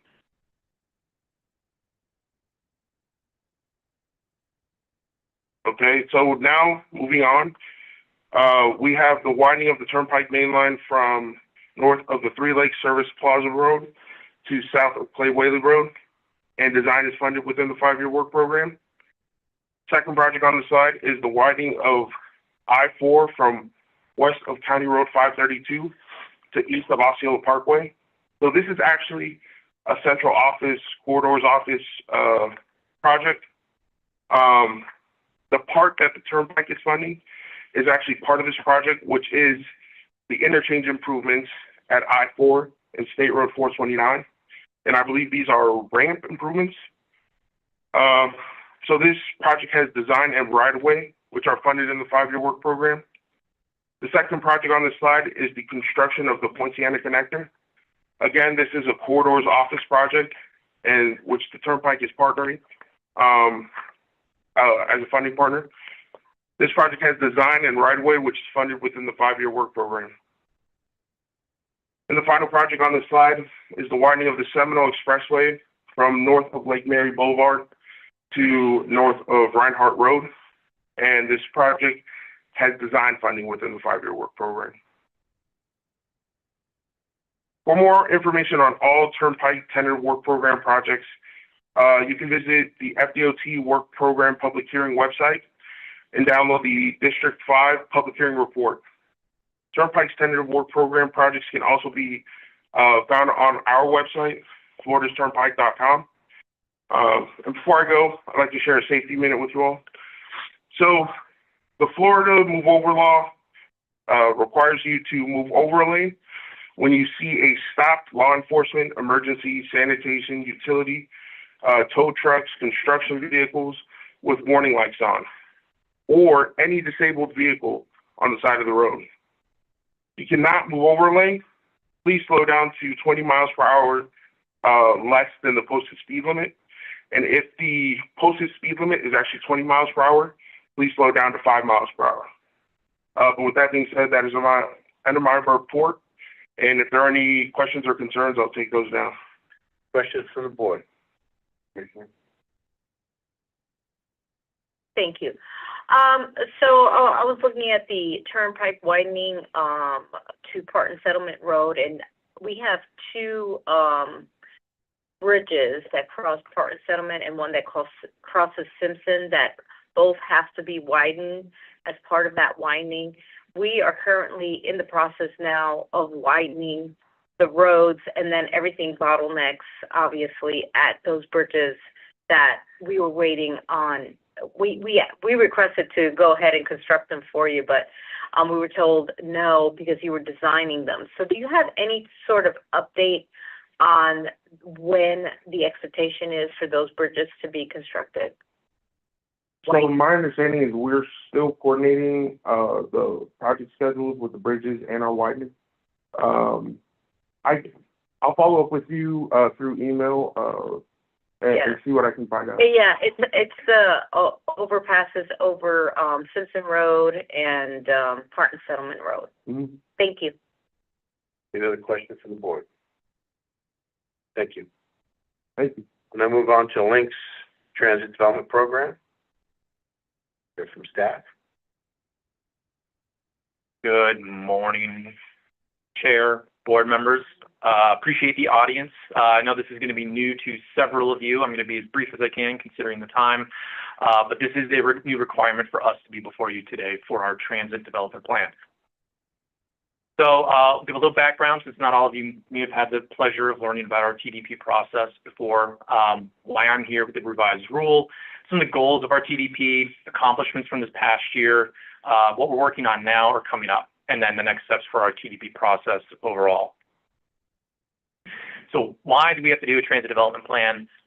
Many things for a transit agency, it comes back to funding. If we do not do this, we are not eligible for block grant funds. But from the planning side of things, it gives us the chance to look 10 years out with that 10-year planning horizon for both of our services and our capital projects. There are two flavors of the TDP. There's a major update, which we're required to do every 5 years. That's a full reset of that 10-year planning horizon. And then every year we do an annual progress update, kind of shifting that 10-year horizon, creating a new year 1 and then a new year 10. As far as this goes, our next major update isn't due until March 1st of 2028. So for these next several years, we'll be coming back to you at the same time of year with our annual progress report, just to kind of do a little bit of professional show and tell. So I mentioned there was a revised rule from FDOT. Previously, one change, these were due on September 1st. Now they are due on March 1st. So I appreciate FDOT giving us the grace of a 6-month extension and not kind of packing it in a whole year plan into a 6-month planning horizon. So what would have been due September 1st is now due March 1st this year. Key piece is enhanced or increased coordination with the respective transit agencies' MPO. So I'll touch on that here now. What have we done in the past? Pretty much everything that they've asked of us, save this presentation here today. So we've coordinated on the LRTP. Now we're coordinating on the MTP, making sure that what's captured in our 10-year planning horizon and any of our unfunded needs in that program are captured in the MTP, the much longer planning horizon project. So we're going to continue doing what we've done in the past, keeping MetroPlan staff as part of our advisory working group when we do those major updates, advising them of anything that might have changed in the annual progress report with our monthly coordination meetings with staff, but then presenting here. So the new requirement is present, not adopt, just present to the MPO's board. We've gone above and beyond and shared it with the committees as they noted to you, because why should you all be the only ones that have the fun? So, planning goals. Every TDP, when you do the major update, has a set of planning goals. Ours have been largely the same since we did our major update in 2018, so we carried that forward into 2023. When we get to 2028, really 2027, when we look at the 28 plan, these may be updated. But with 4 pillars in mind, we looked at our passengers, our employees, the operations of the agency, and any plans we might be engaging in. So to that, relating is wanting to deliver a seamless network, being safe, dynamic, performance-driven transit system, enhancing the customer experience and communications with the customers, and then promoting how we can regional economic competitiveness, sustainability, and just improving the overall quality of life for our residents. So now more of the progress report piece, and we address each of the goals and what we've done this past year. So just highlighting some things. Partnership with Orange County and their Accelerated Transportation Safety Program, we were able to increase services or introduce new services like the 311. So that's an express route that goes from Orlando International Airport over to Disney Springs with key stops at like the Sand Lake Sunrail Station, as well as the Convention Center. As we know, with many of our services, we hear for the request for increased services on the weekends, increased frequency. So we've done that where we can, in part to that the ATSP program as well. Getting to the equitable piece, performance-driven, as many of your jurisdictions have done, you can engage in an ADA transition plan. So for us, we took a look at the ADA transition plan, 3 key pillars: our fleet, our facilities, and our stops. Knowing that the stops are the first point of engagement for the entire transit system, that's where we hear a lot of comments. As the CAC noted, they want to know the status of how we get about going to those, what's the priority, what's the funding available to us to make those changes. Facilities, it's making sure that people that visit us and work for us, that facilities meet their accessibility needs. And as far as the fleet, every vehicle is purchased in an accessible manner with the proper equipment, technology. It's just making sure in this instance, what's the status, the quality of those accessibility features on the vehicles, what needs to be updated, kind of updating that asset management process related to that. In terms of customer experience, the big thing that we took or accomplished this past year was in November, we introduced tap to pay. So a little bit before, we had purchased new fare boxes for the entire fleet. It was just a matter of programming the software, testing it. So now visitors, residents can use debit card, smartwatch, smartphone, anything with that tap to pay, that NFC kind of payment, get on board. You don't have to worry about your exact fare. You get tap, be on with your trip. So we feel like that was a great success. We've heard a lot of good words from the public and being able to support their travel needs with the tap to pay on all of our buses. In terms of promoting economic competitiveness, we've done a lot of rework on some of our super stops, our big transfer locations. So earlier in the fiscal year, we were able to open up the redesigned Florida Mall Super Stop. And now we're looking forward to the soon-to-open Pine Hills Transfer Center. So that's been under construction this past year, and we're looking at that as being a great way to improve the safety and the transfer activity in the Pine Hills community. As for what's going on now, a big piece for my team has been looking at a new location for a Southern Operations and Maintenance Facility, overseeing, as Commissioner Ortiz alluded to earlier, State Route 436 Transit-Oriented Development Planning Study. So that's been a great partnership with the city staff, transportation staff, the planning staff, and looking at what land use could change within the city portion along 436, boosting our case for bus rapid transit funding in the future. And then beyond that, it's been a fun time to engage with OIA and MCO on a new bus transfer facility. With the help of FDOT, we received a grant from their intermodal program to look at relocating from Terminal A, where we are today, into the bus transfer station, the intermodal facility there at Terminal C. So very excited about what may come of that, given the large rental car facility project they have and how all that works together. So next steps, we've been presenting to the MetroPlan committees. I'm here before you today for this presentation. The last really step for us is getting before my board at Links, give them the same presentation. We'll then submit by March 1st to FDOT. We'll go back and forth if there's any questions, and then we'll close the project out to line up with FDOT's fiscal year. And with that, I appreciate that. Questions from the board? Commissioner. I know you had to zip through this and there was probably a lot more detail, so if I could get more detail on the ADA transition plan, something that came to our board, it has come to my office specifically. It was about driver training and potentially their sensitivity to spectrum disorders and autism disorders. So knowing that we had some incidents, law enforcement, and potentially needing to incorporate that into that ADA plan, I would love more detail. Perfect. Thank you. Any other questions? The other comment I have was a number of years ago, Links made a commitment to do something with the Super Stop on Fern Park, and it kind of, haven't heard anything yet. Yes, that's We still just get a yes then? That's like the latest that I've heard in terms of coordinating Just with yes. county staff. I guess another 10 years we'll have to go by to hear another yes. Hopefully not, yeah. We'll check. Thank you. That's what, Thank you. appreciate it. Okay, now we'll go on to public comments. This is for general items only. If you're in person, please give us your name and address. Please fill out the form. First, is there anybody online? I do not see any hands raised online. In person, I have received a request from Ms. Joanne Canellis. Joanne, please give us your name and address for the record. Yeah, make sure that mic is on, please. Can you please turn on the mic? Hi, I'm Joanne Canales. Can you hear me okay? Yep. Yes. I live in one, okay, I forgot name my address already. Okay, I think we have it. Well, anyways, 324 Claremont Avenue, Liberia, Florida, 32746. Yes, we need to have 24 hours bus and train service, including holidays, weekends, and night times, so that no one would be stranded the way we have lately here. And we need to have the bus at Lake Mary Boulevard on Sundays and holidays. And we need to have the train on weekends and holidays so I can go to church without having to be stranded like that. And we need a good bus driver instead of the bad ones too, please. Yeah, some is still bad. And the rest is finally got good. And we need a bus still at the Lake Mary Prep School. Now that we got a new track there, thank God for that. We need a bus there, please, thank you. And we need to have the bus over at the Oviedo Boulevard by the swimming pool, both the Big Kahuna and Small Kahuna swimming pool too, please. Thank you very much. Thank you. Yeah. Thank you. Who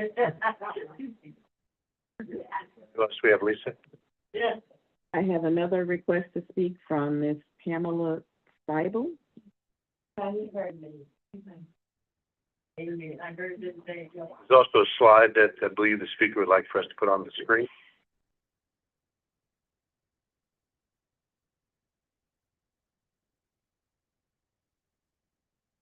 Good morning, everyone. Can you hear me? Just wait till we get this. Oh, I'm so sorry. Trying to maximize your time, that's all. Can we blow that up at all?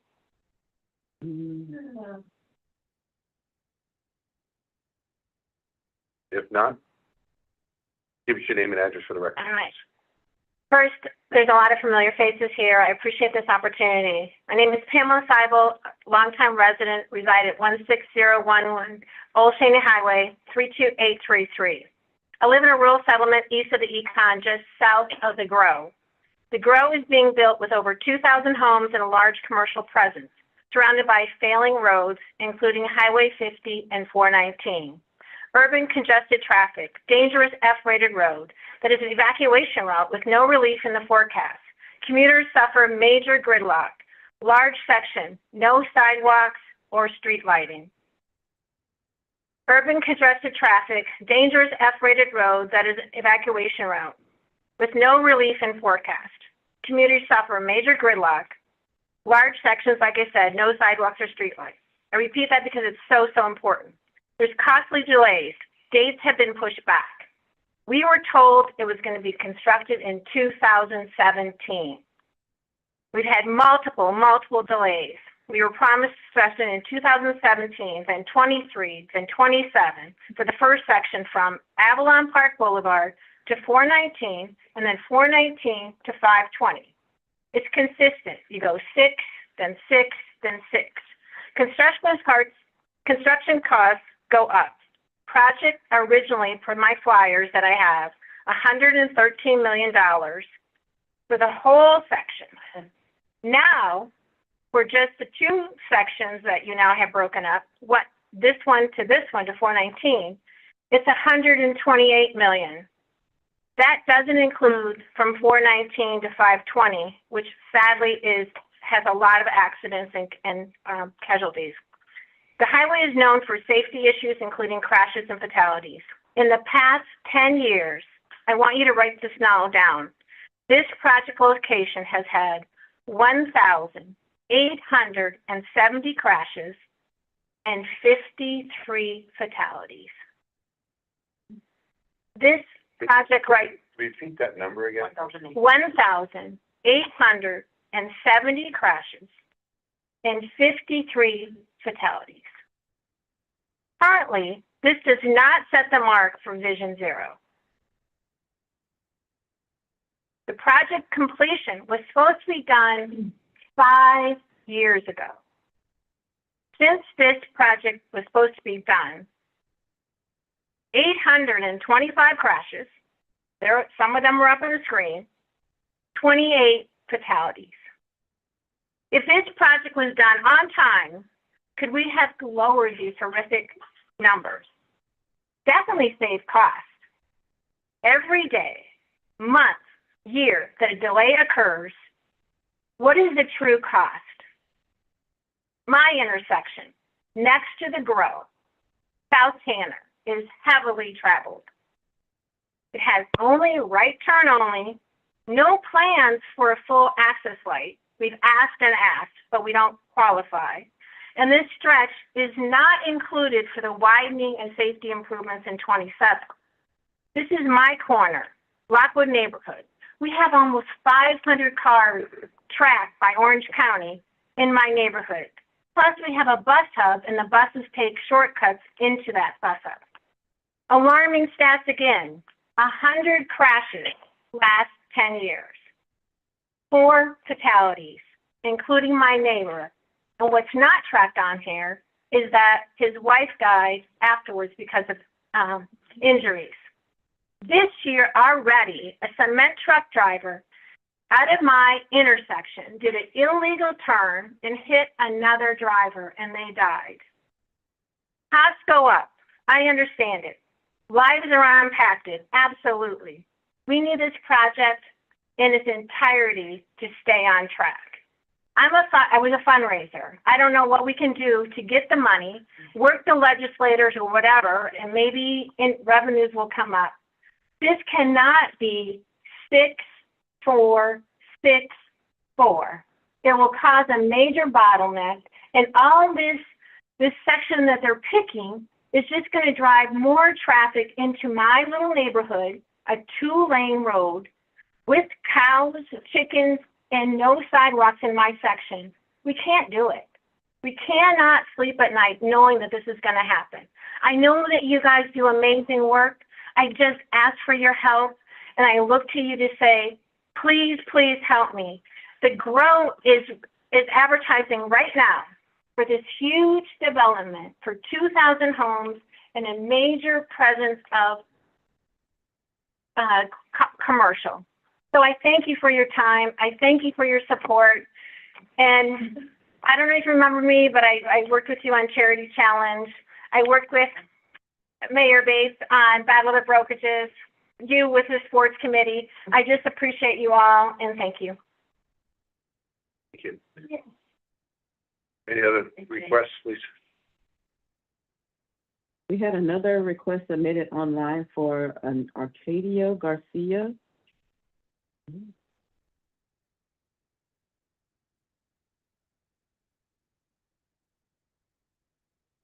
I didn't really know.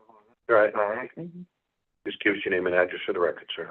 I am Arcadio Garcia, 851 Coast Place, apartment 103, 34758, Kissimmee.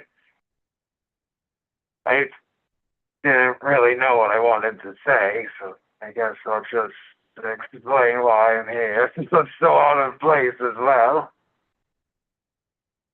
I guess I'm Take your time. I'm sorry. It's all right. I live over in Point Siena, and one of the things I was concerned about is just the amount of traffic over there. Gets a bit crazy sometimes. I don't like the timing of the lights either. Sorry, got the mask on.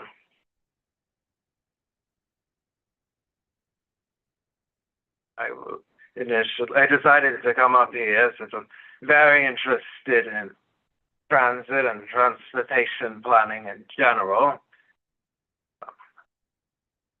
I'm not sure how to phrase this.